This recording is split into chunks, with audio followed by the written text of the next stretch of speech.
Good morning and welcome to the information webinar on the Csit Cleantech Seed Grant program.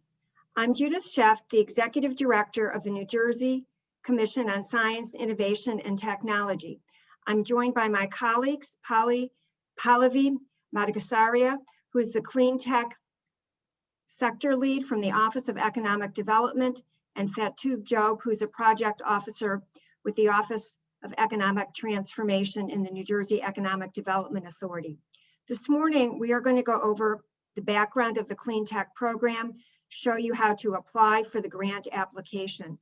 But before we get started, a couple of housekeeping remarks. If you've got questions about the program, please try to put them in the Q&A box down at the bottom, because we will plan to answer questions after the end of the information webinar. If you have any technical challenges, please put that information in the chat box, and our staff will be able to try to help you with any particular issues you are having using the Zoom application.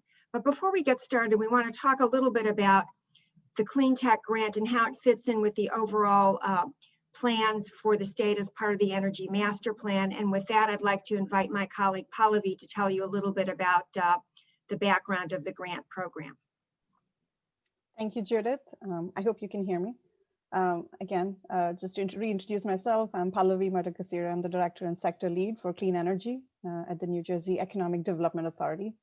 It gives me great pleasure and a lot of happiness to be able to share further details along with my colleague Judith and Fatu about this exciting Cleantech Seed Grant program.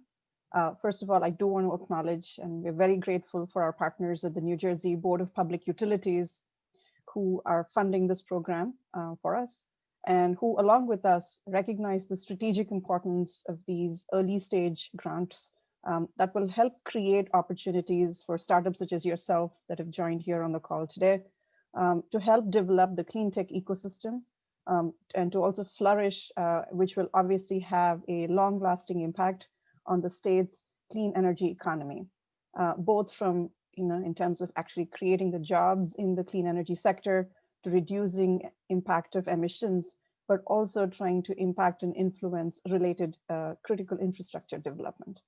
So I'm really excited to share more details. And before I turn it over back to my colleague Judith, just to remind you again, if you have questions, please continue to put them in your chat box, and we'll take it from there.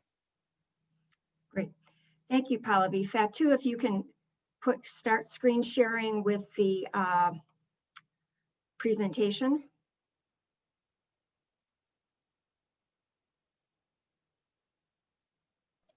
Sure, give me a minute. Okay. While she's getting the informational presentation up, I'd like to remind everyone that while the applications and the online portal are not going to be open until February 8th, we will have information posted on the CSIT website so that you'll be able to read the notice of funding and take a look at some of the additional attachments that are required to be provided as part of the application that you're going to be submitting. I would really encourage you, even though we are in the electronic age, I would encourage you to really print out the application, read it, make notes on it to make sure that you've got all of the required documentation. Unfortunately, these applications can be somewhat complex, requiring a combination of both technical proposal, a budget document that you're going to need to provide, as well as some administrative documents regarding your companies, things like, and we'll get into those details, but things like business registrations, tax clearance, if it pertains to you, New Jersey certification for women and minority-owned businesses. And some of those documentations might be a little bit confusing to obtain. So please print out the notice of funding, make sure you're taking a look at exactly everything that is that's required, that you need to be able to provide as part of the application package. We do, and again, we'll get into this in a little bit more detail, we are going to have an opportunity for us to review on a rolling basis the application. So if there are some missing pieces of documentation, we'll be able to get back to you to allow you to add the additional information in. But again, it's good to make sure you know what pieces of documentation you're going to be able to need to provide. The program is really focused on early stage clean tech companies, and we've defined clean tech as broader than clean energy. And we're looking for companies who are really working on technology that is intended to recapture or avoid emissions of greenhouse gases and/or criteria pollutants, or to enable such avoidance or recapture. And as part of the project information that you're going to be providing, you're going to need to be able to describe how your project helps address some of these overall goals. The general technology areas that are eligible under the program include chemicals and advanced materials, energy distribution and storage, energy efficiency, energy generation, green buildings, transportation, waste processing, water, and agriculture. So there's a large number of targeted industries that are eligible to participate in the program. From a technology readiness level, we're looking for projects that are at technology level readiness 3 through 7. And again, as part of the application, when you start filling out the technical proposal, it's going to take you to a link that Pallavi will describe a little bit later, but you're going to be taken to a place where you'll be able to answer some questions to determine the technology readiness level of your project. And again, we're looking for something that's early stage, again, technology level readiness 3, where you've had some experimentation, where you've been able to demonstrate critical functions and or characteristics, proof of concept of what you're talking about. So it's not like just you have an idea, but you've actually been able to demonstrate something, all the way through technology readiness level 7, where you've been able to have some full-scale demonstration in a relevant environment. So there's a fairly wide range of product types that are going to be eligible for participation in the program. Our hope is that by participating in the program, this funding will allow your company to be able to accelerate your development and innovation of clean technologies to transform these new discoveries from research stage into commercially viable technologies, leading to industry or investor interest. And that's shown really on the next slide. So if we can advance the slide.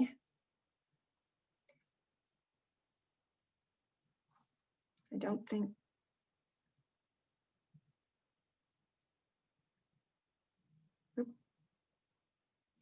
We seem to be having a little bit of difficulty with our PowerPoint being able to show, but I'll continue.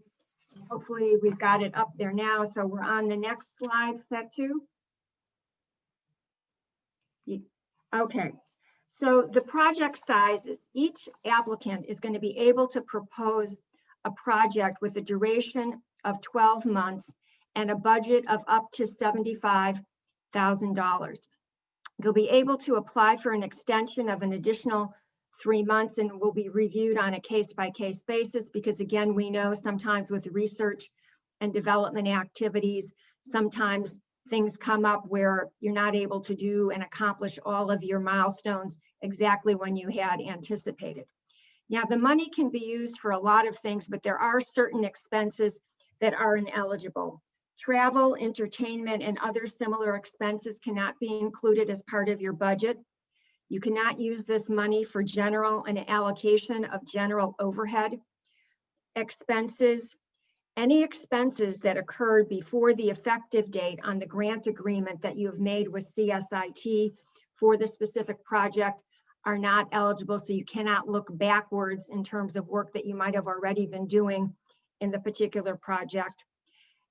Any expenses for equipment and materials that are not being used predominantly for the project and during the project period are ineligible, and fees related to attending conferences that are not associated with the project are not eligible. In addition, no more than 30% of your budget may be used in the following areas: marketing, customer discovery specific to the innovation. You can do some customer discovery work. You can use some of the funds, again, not more than 30% of the budget, for patent prosecution and certain licensing expenses and relevant conference registration fees. We're trying to get the funds out relatively quickly to our applicants, so 80% of the approved budget will be made available after execution of the grant agreement and following the award. So that as soon as we've got a signed grant agreement and we go through the closing process, 80% of the budget will be made available to the applicant. The remaining 20% will be provided after the submission of an approved final project completion report. So again, we're trying to make it relatively easy. We want to get the funds out to you quickly. Now, there's some eligibility criteria in terms of who's able to apply for this program. You must be authorized and in good standing to conduct business in New Jersey. And to demonstrate that, you're going to need to provide your New Jersey business registration certificate and a New Jersey tax clearance certificate. In the notice of funding, we give the links to the state websites to get those particular documents. And again, I would encourage you, if you don't have them and you're planning to apply for the program, make sure you go get those documents now. Start that process in terms of getting that documentation, so there's not an issue about not having the documentation. You must have a minimum of at least one full-time employee working 35 hours per week on the project. We know sometimes for early stage companies that you may have some people who are working part-time, you may have some consultants, you may have some contractors, but you do need to have at least one full-time employee working 35 hours per week on the project. We need to have 50% or more of the work of the employees and contractors conducted in New Jersey. So we're going to calculate this on a full-time equivalent basis of 35 hours per week. We're going to be asking, and you'll see a little bit later in the presentation, for some employment records to be able to demonstrate that at least half the work is being done in New Jersey. Additionally, at least half of the employees or contractors need to live or pay withholding taxes in New Jersey. And this is as a result of the funding which has been coming to us from the Board of Public Utilities as part of their societal impact funds. We need to ensure that funds are being spent in New Jersey. We're also targeting early stage companies, and we've had a couple of questions so far about these last two items. So let me spend a moment describing them. You need to have obtained less than $1 million in prior third-party funding over the lifetime of your company. Now, this is going to exclude any other government grants that you might have obtained from either the state of New Jersey or the federal government. But this prior third-party funding could be angel investors, money from friends and family who may have put money into your business, or venture capital funding. So again, we're looking for businesses that have had less than $1 million over the life of their company in third-party funding. And then from a revenue basis, we want the business to have had less than $250,000 in revenue in the previous calendar year, and that's total revenue. There was a question that had come in earlier asking about, is it revenue just associated with the product or project that we're proposing? It's total revenue for the company needs to be less than $250,000 in revenue. So I'll quickly go over some of the information on the required documentation, and then that too will tell you a little bit more. There's going to be a technical proposal that's required. Pallavi will go over the details of that technical proposal. There's a form that you need to fill out. It guides you through questions, and there's some space limitations for how much we're looking to have you write. Additionally, there's a budget and milestone proposal that needs to be provided. And again, there's an uploadable Excel spreadsheet that has the information that we are looking for. There's a Technology Readiness TRL calculator tool that's part of the technical proposal. There's a link in there. You're going to click on that link and it will take you to an external third-party site to fill out that information. For employee information, and again, I talked about what we were going to use that for. You may be providing W-2 information, 1099 information, a shareholder agreement, or K-1, depending on the type of business structure that you have, so that we can capture all of the information to be able to demonstrate that you've got 50% of the employees doing work in New Jersey and so forth. We may need a payroll summary indicating the name of each employee and the number of hours worked per week. And again, that's to ensure that the eligibility requirements are being met.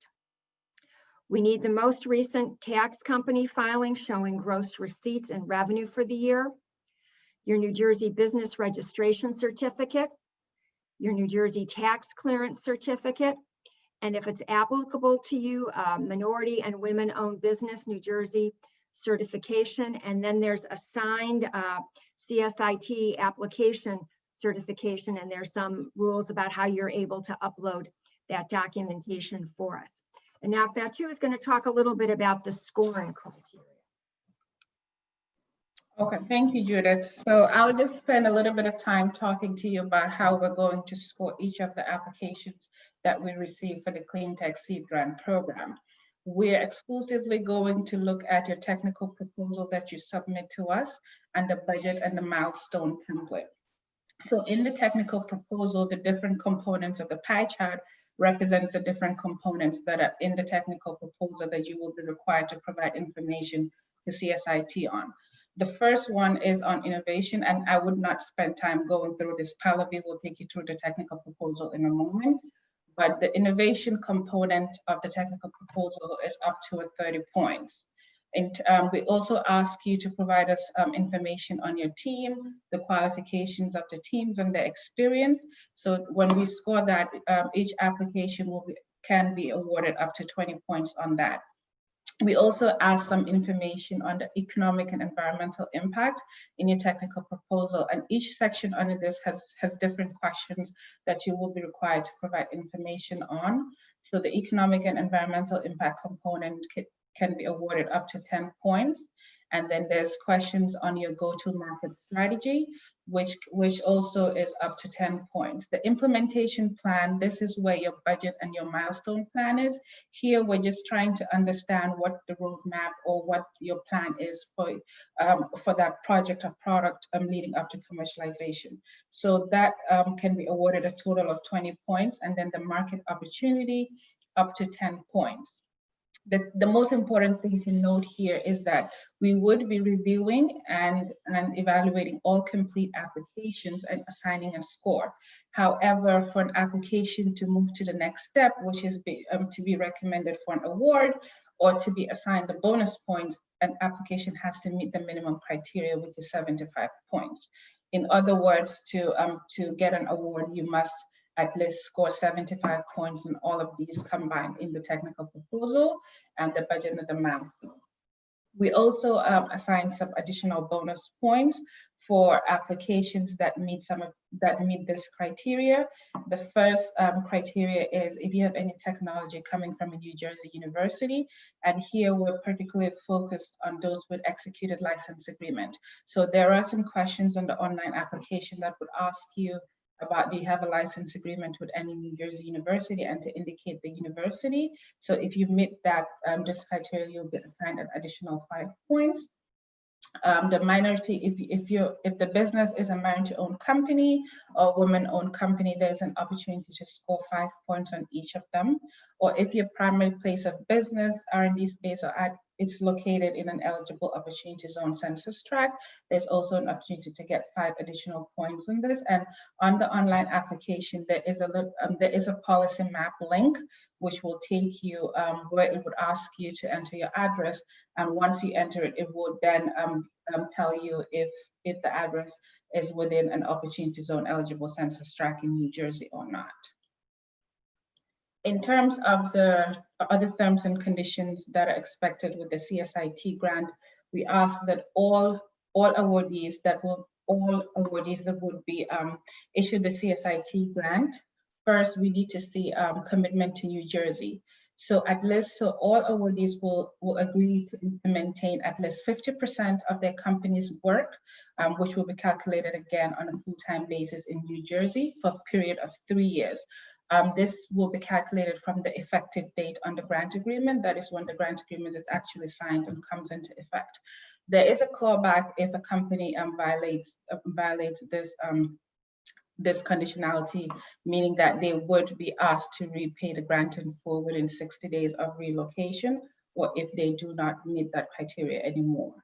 In terms of reporting, there would be annual reporting commitments to CSIT. So in the grant application, we would include an economic impact reporting template that we'll be developing. So on an annual basis, CSIT will contact all grant awardees to provide information to fill out the economic impact questionnaire. So this questionnaire will basically ask you information on how is the product getting to commercialization. It would ask you information on employees. It would ask you information on your research and development. So just typical economic impact questionnaire. Also, 6 months into the project implementation, all grant awardees will be required to provide an interim project implementation report to CSIT, and also at the end of the project, all awardees will also be required to provide a project completion report to CSIT, and until which it is approved, then the remaining 20%, like Judith mentioned, would be dispersed. CSIT, NJEDA, and BPU will also be coming with some ecosystem building activities, and we would like the grant awardees to participate in such, in terms of just conducting an interview about their program experience, or also just giving some brief history on the experience on the program. So these are important information. The first bit, very straightforward. Please make sure you read the notice of funding. It is already live on the CSIT program page, because we get a lot of questions, and most of the time, all of those questions are already in the notice of funding. So read the notice of funding from the first page to the last page. There's a lot of relevant information there. Secondly, we would be uploading a frequently asked question document on the web page. These are questions that we get, either the questions we will get here today in the chat, in the FAQs, or those that are sent to the CSIT mailbox. We do answer them and post it and update it as the questions come in. So make sure before you send in a question to CSIT, you read the notice of, you read the frequently asked questions. Most of the time, the questions are always repeating itself. It has already been answered. In terms of the online application, the portal will be open from February 8th at 9 a.m. The link would be provided on the CSIT webpage, on the Cleantech Seed Grant webpage. The page is up yet, but the portal is not, the link to the portal is not on it yet. So check it again, February 8th, 9 a.m. prompt. The link would be there, and then the application portal will be open. We will have the portal open until April 5th, 2021, or once the program receives 50 completed applications. So please do not feel rushed to just submit incomplete applications. If your application is incomplete, I would go through the next slide. I will show you, we would get back to you that the application is incomplete, but we would close the portal once we receive 50 complete applications. And your place in line is determined by the date and the time that your application is deemed complete. So if you send us an application that is incomplete, it does not guarantee your place in line. Until your application is deemed complete by CSIT, you will not be given a place in line. All communication for the Cleantech Seed Grant program would come from the CSIT mailbox, which is csit@njeda.com.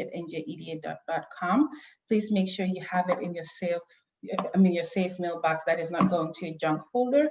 You can send us messages to our EDA and our CSIT mailbox, to Pallavi, Judith, and myself, but when we respond to your questions, it would always come from the CSIT mailbox. Judith mentioned an application certification. So as part of the online application, all applicants are required to fill out a certification form, which certifies that the information you have provided to us is accurate. You can sign this. The online application portal gives you the capability to sign the document electronically. However, if an applicant prefers not to sign in the document and upload it electronically, you can mail a hard copy to CSIT to the address. We would have it. This information is in the notice of funding. You can mail it to CSIT and then also send us an email indicating that the document has been mailed. In terms of missing documentation, all applications that are submitted via the portal would be reviewed for document completeness as the applications come in. On the 5th business day after your submission, you would receive an email communication from CSIT indicating whether your application is complete or not. If your application is incomplete, the letter will state the documents that you are missing, and then you'll be given an extension time, which is 10 business days after you receive that notification from CSIT. Any documents that you resubmit to CSIT, please resubmit it to the CSIT mailbox, not to our individual mailboxes at csit@njeda.com. And in the email subject line, it should read Cleantech Seed Grant Program, missing documentation submission dash your company's name. All of this information would be in the letter that you would be giving from CSIT. If after your extension time, which is 10 business days after we send you that letter, we still have not received your document, it is at that point that your application would be deemed incomplete and it would not be scored or evaluated. We know that we're in COVID right now, and there are some processing delays in terms of just getting documentation, especially state documentation. So for example, this can be your New Jersey tax clearance, your business registration, your minority certification from the state, or your woman business certification from your state. So if you have started the process to get these documentation and you still have not received them by the extension time, once we tell you that these documents are incomplete, or by the time you submit, if you can give us proof that you've attempted to get these documents, then we would score your applications. However, we would not give you an award until we receive this document, or recommend you for an award until we receive the documents. So proof can be like a pending status email you get from any state organization showing that your application has been received or is pending, or any communication that you can just give to us, which will demonstrate to us, that the application has been started. In terms of timeline, this is a timeline we have for the Cleantech Seed Grant program. The program page was launched, it was approved, and the program page was launched January 11th. Today is the webinar.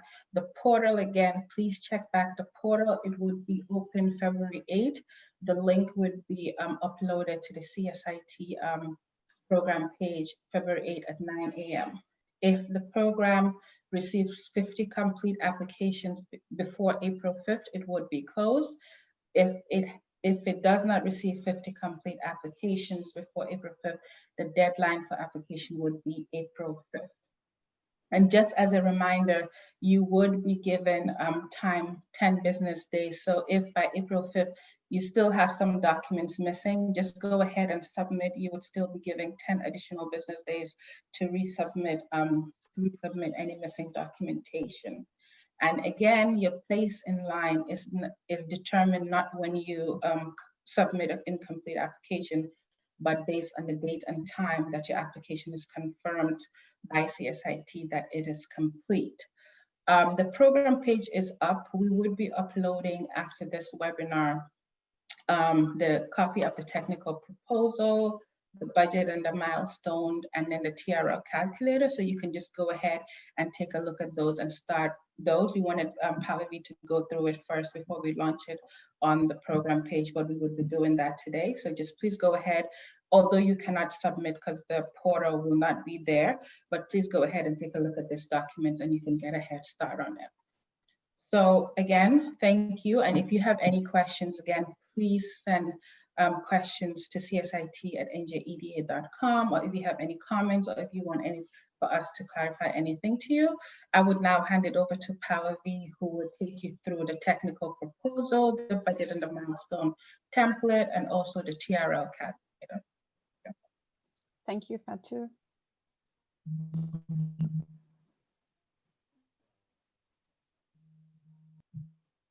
And while she's putting that up again, if you have any questions, please put them in the Q&A portion, because we will be answering questions later. I hope you're able to see my screen clearly.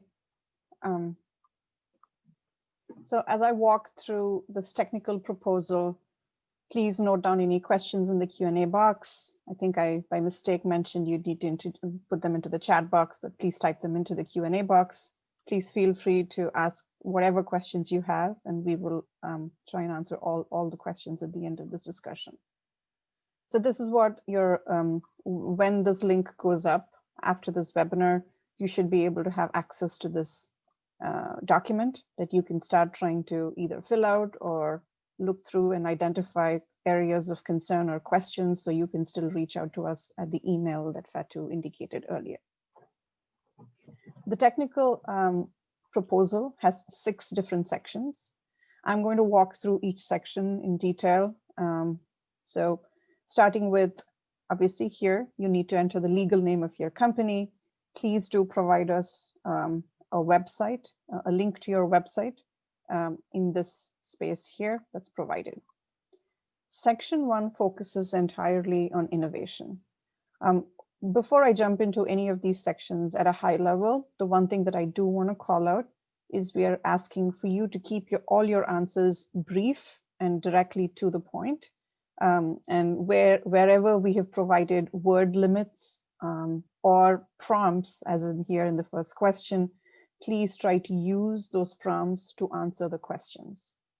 So with that, first question here under innovation is, what innovation is the company developing and for what application? As indicated here, this needs to be a one-line answer. Please note that in subsequent questions, as we go further down, you will have the opportunity to provide additional level of detail with all things related to your product and your technology. So no need to panic.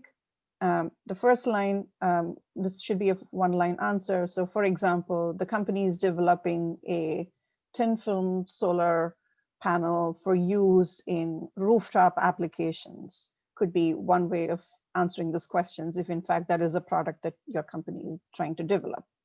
So that should hopefully give you an example of how to answer this question. The second question here is, what are the specific problems and challenges that your innovation is trying to solve? Again, here the question suggests that the answer or your response should be 50 words maximum. So one way, again, there's a prompt here. So using the prompt, you can answer this question as the specific problem or challenge the product or service is trying to solve for is. So going with the same example of the thin film solar panel for rooftop application, the way that I could answer this question is that the product or the service is trying to solve for is the weight associated with more traditional glass-based panels for large-scale ground-based installation. And so this solves for a very specific need on a rooftop application. The next question is, who are the incumbent players in the ecosystem and their respective solutions or proposed solutions? State the names of up to 5 companies and the solutions they offer today. If the landscape has more than 5 main players, identify the 5 you considered to be the most significant and indicate that there are more than 5 players in the market offering similar solutions. The response to this question should not exceed 150 words. So again, there's an example here and a prompt, so please use this stemp formatting. So let's say you had only 3, if it's a highly fragmented industry in which you're trying to develop a product or a solution for, then you can, based on this suggested example, name the top five closest competitors to your product or your solution. And then you can also state that there are more than 20 or 50 or 100 players in the market offering either mildly different solutions or vastly different solutions. So this is a place where you can take the time to really help us understand who or what your product is going up against, so that it gives us an understanding of the level of innovation, but also the kind of solution you're trying to offer to a need in the market. Proceeding to the next question here. This is where, as Judith and Fatu have indicated, this seed grant is especially meant for companies that score a TRL or a Technology Readiness Level score between 3 and 7 in order to be eligible for the grant. So when you click here at this link that is suggested here, you will end up on this spreadsheet. This spreadsheet should pop up separately. So please download and definitely save a copy of this on your computer, on your desktop, because this is one of the core pieces of documentation that needs to be submitted along with the technical proposal. So some of these are fairly simple, basic questions. Again, please restate your company and organization, your proposal title. Please suggest a title for whatever it is that you are developing that we can use as a way to track and monitor the application itself, but also use it as a way to tag it to your company. Answer what product or innovation here, but specifically describing what the product or the innovation is. Again, please keep your answers brief. There is no reason to give very lengthy answers because the technical proposal has substantial parts to it that will really help you tease out your entire story. So here in the first section, you have the technology. So what you need to do is to click any one of these and only one option between 1, 2, 3, 4, and 5. Each of the individuals. I don't think that I don't know if you were trying to show the TRL calculator page, but we're still just seeing the technical proposal page. Oh, okay. All right, let me try that again. Thanks for calling that out. Can you see this sheet now? Yes, thank you. I apologize for that, and thank you, Judith. I'll start again. So essentially, when you click on the link on the technical proposal that indicates the link to the TRL page, this spreadsheet should pop up. Please type in your company or organization name, a title for your proposal, briefly describe what your product and innovation is. You can essentially copy and paste what you already have as answer to question number 1 in the technical proposal. And then when you get to this section that says technology, you have 5 options here, 1 through 5, each of which have a definition associated with them. So 1 means the project work is beyond basic research and technology concept has been defined. 2 is applied research has begun and practical applications have been identified. 3, preliminary testing of technology components has begun and technical feasibility has been established in a laboratory environment, and so on. And 5 gets you to where laboratory scale integrated product system demonstrates performance in the intended applications. Please choose, you can only choose, the spreadsheet will allow you to choose only 1 of these 5 options. Once you do that, the next section leads you to product development. Here again, you have scores 1 through 5. Please choose one option as relevant to where you believe your company is in terms of product development and the stage of product development that you are at. The third section is related to product definition and design. Similarly, as to the previous sections here, you again have an option to choose 1 with scores 1 through 5. And here product definition and design ranges from 1 or more initial product hypotheses have been defined to score 5 means that the product and the system final design optimization has been completed, the certifications have been obtained, and the product and system has incorporated detailed customer and product requirements. The next section here is the competitive landscape. So you've already answered this question in the technical proposal at this point. So please choose the score that's most relevant to where the competitive landscape score should be as it relates to your product or your technology. And then finally, and then you have your section around team. As Fatou indicated in her presentation, there are points associated with the composition of the team as well. So this is a section again where you get to choose one score, 1 through 5, where 1 is no team or company is in place. This is obviously not where any of you should be as you're attending this webinar, but as you go through 2 through 5, you have solely technical or non-technical founders. And then if you do indicate a score of 5, it means that you have a balanced team with all capabilities on board. So sales, marketing, customer service, operations functions, and so on, running the company with assistance from outside advisors and mentors. The next section here is the go-to-market. Again, mirroring very much what Fatou earlier indicated in terms of the scoring criteria. So the TRL level score here again allows you to choose 1, and then please choose the one that's most appropriate to your product, technology, and where your company is. And finally, you have the manufacturing and the supply chain. Set up exactly the same way as all the previous sections. You get to choose 1 score, and each score has definitions attributed to them. So at 5, this means that you are at full-scale manufacturing and widespread deployment of product, system, or users have been achieved. But if you are at 1, that means potential suppliers, partners, and customers have been identified and mapped in an initial value chain analysis. So essentially, once you've gone through this entire spread, the first tab here that says instructions and calculator, you will actually be able to see the results here. Those results show up in the separate tab that says summary and results. There is nothing you need to do here. They automatically populate the scores here, but please do take the time to accurately reflect the status of your product and level of commercial or level of manufacturing or deployment of your product and where your company's status is on this first tab accurately, because that is what ultimately drives whether or not you score between a TRL level 3 and a level 7 to be eligible for the seed grant. So I'll stop sharing and then I'm going to have to reshare my other page. So give me 1 second.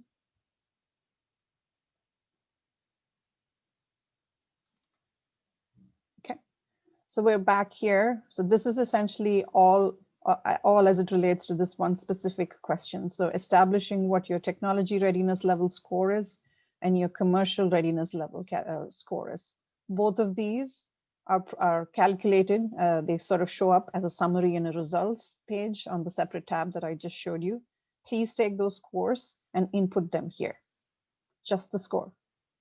And like once again, please make sure to save your TRL spreadsheet because you need to submit that along with this overall technical proposal PDF. The next question is, looking at all aspects of your innovation, what do you believe are the most salient risks and how do you intend to mitigate these risks? The word limit here is 300 words. A good way to break this down, again, we've provided prompts here to help you hopefully make this easier to address. And so you can break down the risks associated between technology risk, market risk, and regulatory risk. So a technology risk could be, for example, raw materials or the lack of supply of raw materials, or the lack of widely available raw materials could be a technology risk that's specific to your product development. From a market risk standpoint, it could be that the product that you're developing is very specifically targeting one target and market, which means that any big changes in demand in that specific end market could create a significant level of risk related to the adoption of your product or your technology. And the third piece here is regulatory risk. There's obviously regulatory environments that we live in, either related to policies or incentives that are in place related to the product or the technology that you're developing, which could change overnight. And that is a regulatory risk that you should identify. Again, this question, I'll ask you to not just identify, but also explain how you intend to mitigate these risks. So please take the time to split these up into 3 subsections, identify the risk, and propose an intended solution to it. And then we go to the next question. Here it talks about, if applicable, list any intellectual property or IP you have associated with this innovation or project. We're giving, there seems to be a typo here, it's 100 words maximum. The idea here is, if you have intellectual property associated with your product or your service or your solution, please mention that and also give details associated with it. If you don't have any IP, that is fine, but please explain what it is that you have or you don't have, so that it makes it clear as we go to the subsequent sections. The second section here is all around market opportunity. So the goal here of this section is to help identify what specific end market the product or your solution is trying to address, how large is it, what are the different target market segments, and so on. So the first question here is, what is the total addressable market size for your solution? Please keep this to a 1-line answer. Yes, there's a prompt here. So using the prompt, the estimated total addressable market size for the solution is, it could be 50 million, 100 million, maybe it's 3 billion, whatever that number is, that's great. We do encourage you to take a little bit of time to see how you can arrive at this number. If you don't know how to come up with an estimated total addressable market size, please send in a question and we can send you some examples of how to go about it. We then have the next question, say, suggesting list the different target market segments for your solution. So if it's just one specific target market, then please suggest and explain just that one, or mention only that one specific target market. If your product or your solution is addressing multiple target market segments, then please indicate as such. And here again, the maximum word limit is 150 words. The next question gets to asking, who are the target customers for your solution? So remember that the prior question was related to the target market segments. This is specifically asking you to identify who the target customers are for your solution. So if you prefer to give names of companies or names of companies as flavors of customers that will likely be customers for your product or solution, you may very well choose to do that. But if you have more, if you're not yet sure, or if you're still trying to identify who your target customers are, then you can bucket them in suggesting that they are either project developers, or they could be OEMs, or they could be research universities and labs, just as a higher level, more generic way of grouping who your target customers are for this. Again, here it's 150 words is the maximum word limit, so please try to stick to that. That brings us to section 3. This brings, so section 3 is entirely dedicated to the implementation plan, which is specifically addressing questions related to your milestones and the budget that you have set aside. This, I'll have to stop sharing and reshare again, so give me just 1 second. So this is the separate spreadsheet, which is associated with the milestones and the budget question. Again, this will be made available after this webinar. Please make it a point to save this on your computer, because this is a spreadsheet that needs to be attached along with your technical proposal as one of the critical documents that we need to assess the overall completeness of your application. So you see 2 specific tabs. The first tab is associated with the milestone, and the second one is the budget sheet. I'll walk you through the milestone sheet now. Please input your company name here, your project start date. Again, this can be your estimated start date, but if you've already started on it, or you plan to start immediately in the next few months, try to give an estimated timeline, because this will help us understand where you are.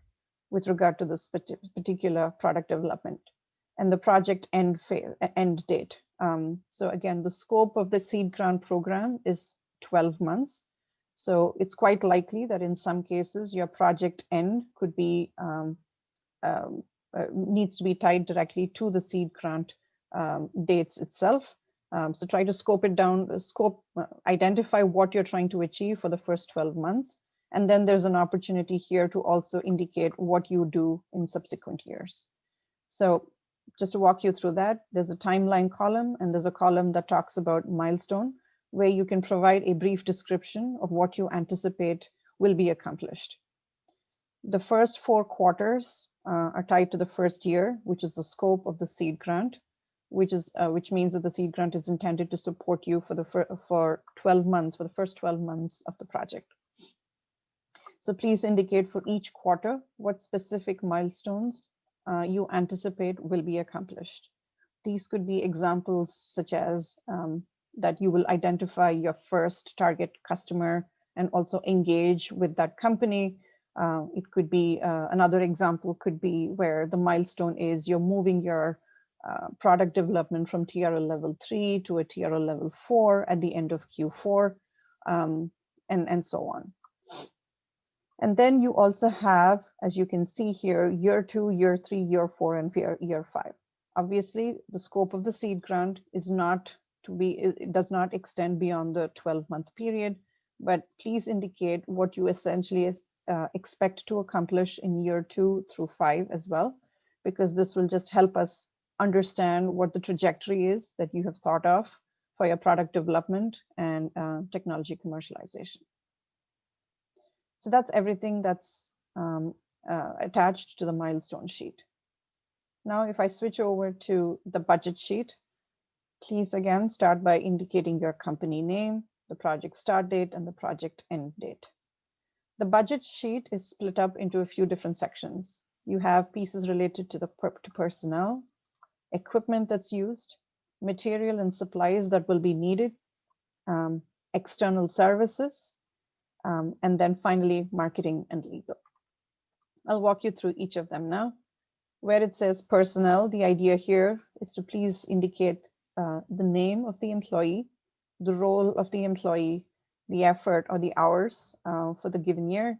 And where it says unit cost, this is where you indicate the wages on an hourly basis. And once you multiply those two, you will get your total cost here.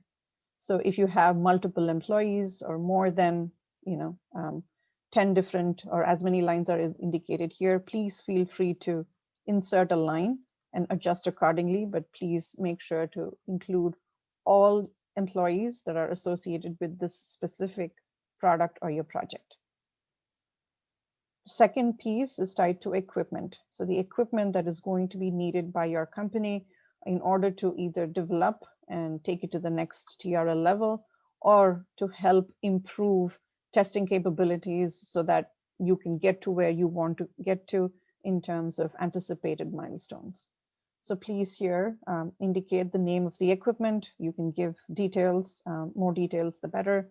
The number of units, if it's just 1 unit, if it's 1, if it's 2, it's 2.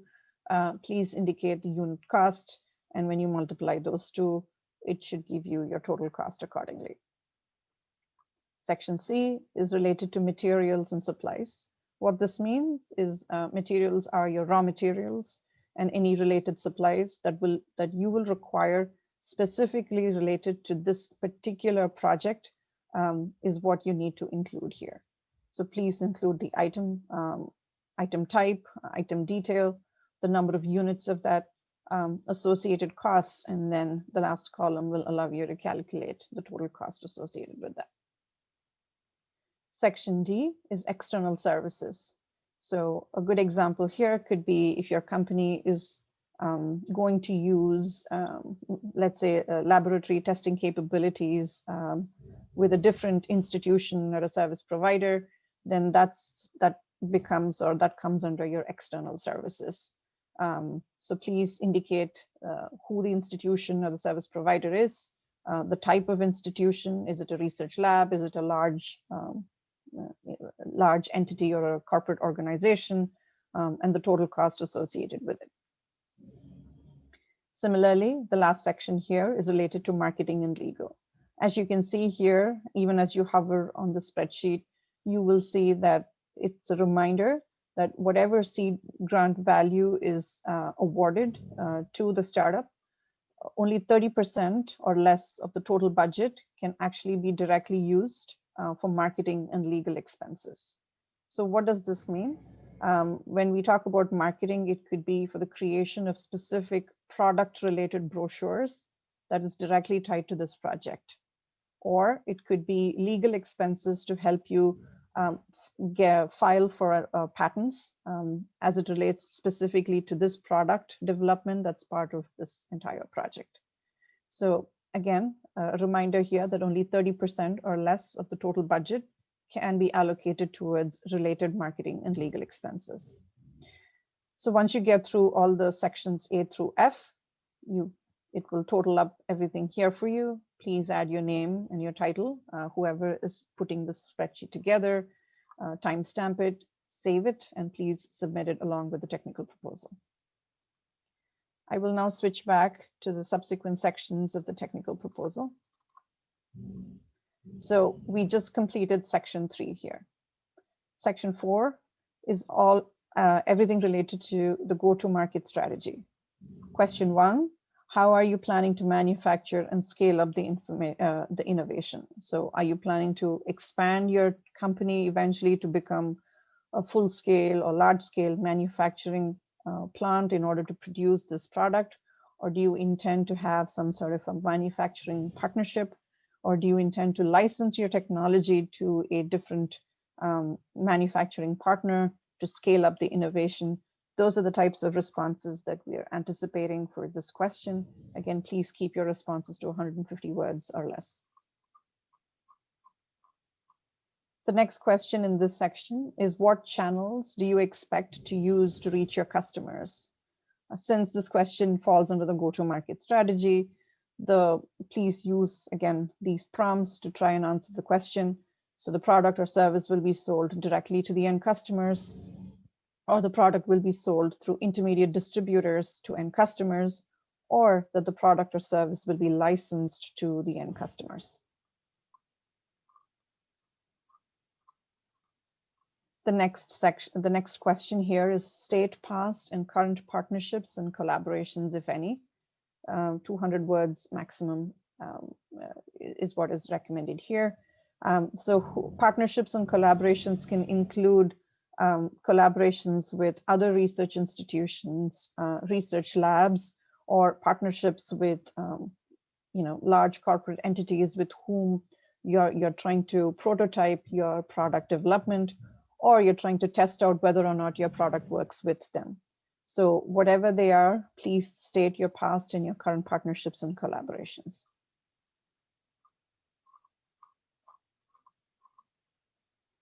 Then the next question is, what is the estimated average cost of your innovation with detailed breakdown and estimated average selling price? We acknowledge that, and we understand that some of you may not have this level of detail already figured out, but all we're asking for is try to provide the best information that you have available, and then break down the average cost here. Again, as you can see, there are only 3 lines here. So a good idea would be to use what you already put into the budget sheet and combine some of them into 3 separate categories and include them here. Please indicate the estimated margin and then the estimated average selling price per unit. And then in the same section, you also need to indicate any revenue earned in relation to the innovation. So going back to my earlier point about if your product development has already begun, then, and if you've had sales, we are asking that you provide revenue earned in relation to the innovation going back to 2015. If, of course, your company was formed only in 2017, you don't need to go back to 2015. You will only provide relevant information from the point that your company was started and founded, or when the product started generating actual sales. So please follow this guideline here. and then fill in the relevant information. And then section 5 is about economic and environmental impact.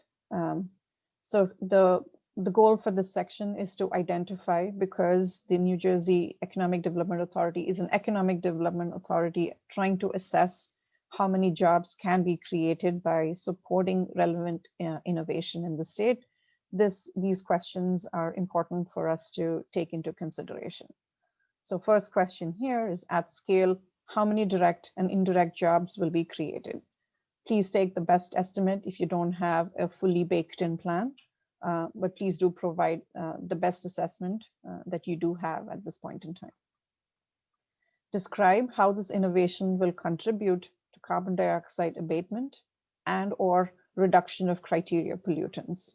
Now, there are two ways to go about this. There are some startups who have invested in, or in fact are developing products that can quantify the estimate of carbon dioxide emissions and criteria pollutions that can be avoided as a result of the product development. If you have those specifics, by all means, please provide them. You don't need to have those specifics.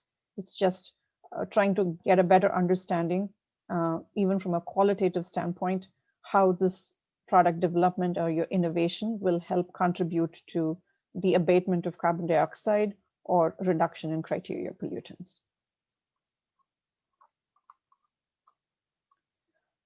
The next question states, list all waste streams the commercialization of this innovation is going to create. Specify any toxic waste streams that may be part of the manufacturing process or technology implementation. Please take a moment to really detail all the waste streams that you anticipate during the manufacturing of this product, but also keep in mind that if there are raw materials that you are buying from a different, that you're obviously sourcing from different parties, please try to indicate waste streams there related to, let's say, packaging, for example. If it's packaging, if they come in like plastic bags, that's a waste stream as it relates to your raw materials. So please try to provide a more holistic picture and a complete picture as it relates to the waste streams that are tied directly to the development and the commercialization of your product or your solution.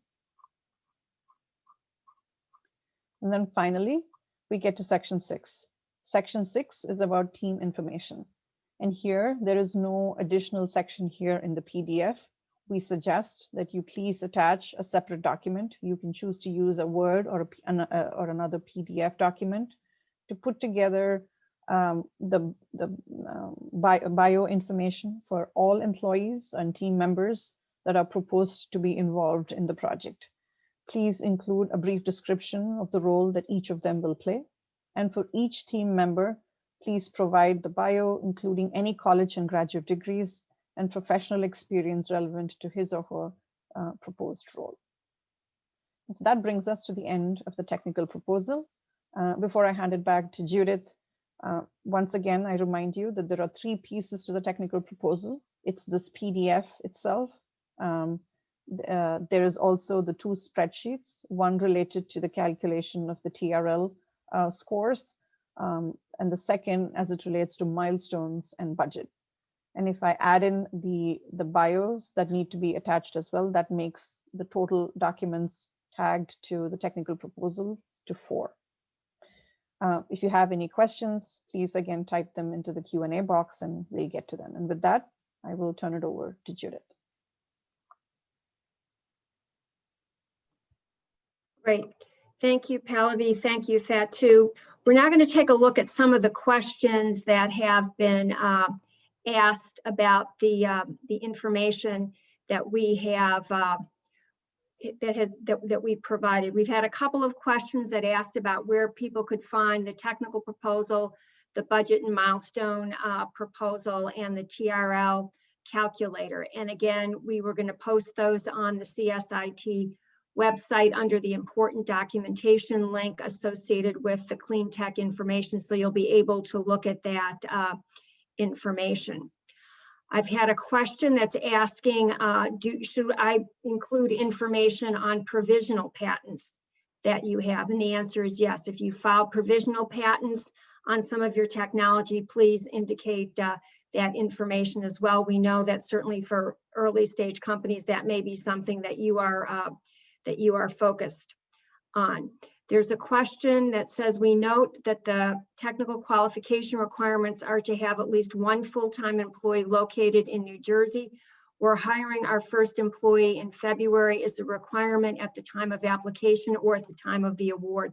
It's at the time that the project is being done. So at the time of the award, you would need to have one full-time employee working in New Jersey. If you currently do not have that, when you upload employee information, provide some information about what you're doing in terms of hiring. Maybe it's an offer letter and an employment agreement, so we can verify that.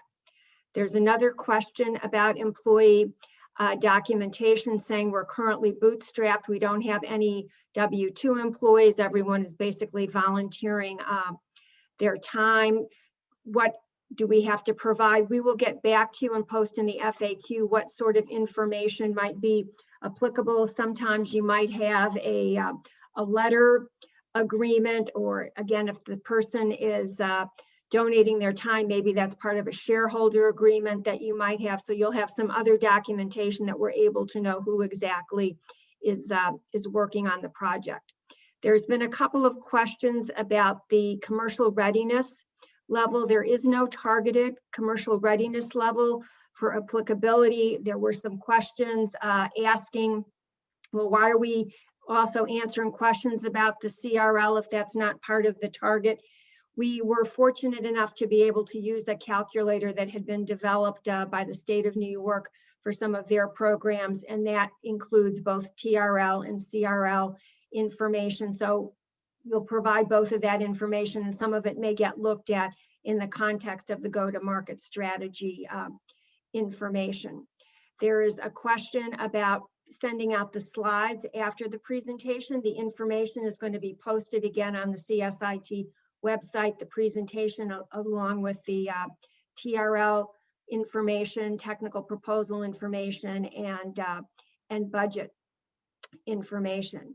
There is a question asking about the estimated award and project date. As Fatou had shown in the timeline, applications close in April, so that we'll be going through a review activity during the April-May timeframe. So I do not envision that we will be able to make award decisions any earlier than the June-July timeframe. It needs to get brought to the CSIT board, so it's going to be in that latter half of 2021. There was a question asked about the confidentiality of information that was being provided as part of your application. And again, I want to read from the notice of funding. The applications received are going to be reviewed by staff of the Commission on Science, Innovation, and Technology, the EDA, and Board of Public Utilities, potentially with some subject matter experts. All proposals will be subject to requests for disclosure, including but not limited to Open Public Records Act. And if you believe that the information merits confidentiality treatment pursuant to OPRA, such reportedly confidentiality information will be specifically eliminated. Additionally, any of the subject matter experts who will be providing some insights on the proposals will be required to sign confidentiality agreements, as well as information indicating if there's any sort of a conflict, so that they will not be reviewing things, providing insights on projects where there might be a particular conflict. There is a question asking, saying we own our domain for our company website, but we're trying to keep the details offline while we capitalize the company. Is the existence of the website part of the scoring process? No, it's really to be able to help us get some additional information about your company. Then there's a question saying, can one small business submit 2 different applications for 2 different projects? The answer is yes. You can submit multiple applications for different projects. Then there's a question for the 50% or more of the work to be done in New Jersey. Is there a prejudice as far as whether or not that is technical or commercial? No, there's not a discrimination prejudice as to what 50% of the work is being done in New Jersey. Since funding amount is limited to $75,000, this cannot fund a full-time employee on this project alone for 12 months, including other project costs. Is the requirement for work done in New Jersey allowed to be funded by sources such as federal grant? Absolutely, absolutely. So if you are working on something and some of the other funding activity associated is coming from other grants, that is fine as well, associated with that. So I think that is answering all of the questions that I saw. Judith, there's a couple more questions. Okay. I can pull them in from the chat. Okay. There's a question around what reasonable accommodations do you plan on providing for individuals with intellectual disabilities? So I guess I'll have to go back and talk to other folks in the EDA and the Attorney General's office to know exactly what sort of accommodation is required. If the individual would like to email us a little bit more information on what particular challenge they're having, we'll look to be able to see how to address the the concerns that that individual has. Okay. There was another question around as far as the employee W-2 documentation. Say the company is currently bootstrapped with no W-2 employees, but under the grant, an employee would be hired full-time. Is it acceptable for the W-2 documentation to be not applicable? No, as I said, we're going to post in the FAQ what additional information they should be providing. It might be some sort of a letter from the CEO saying, we're currently have an offer out to such and so individual, and if we get the grant awarded, that individual will be then working full-time. So we will post in the FAQ what information needs to be provided around employees. I think that covers all the questions. Great. So again, we're really excited about the collaboration project between the EDA and the Board of Public Utilities in bringing this particular project forward in New Jersey. We believe that it's going to be very influential in terms of helping achieve some of the goals that Governor Murphy has as part of the Energy Master Plan. Again, please, before the portal opens on February 8th, you've got an opportunity to look at the additional information. Please send us additional questions because we will frequently be updating the FAQ document, which will get posted on the CSIT website to answer the specific questions that you have. Again, we look forward to receiving the applications from the companies, and we're really excited about this project.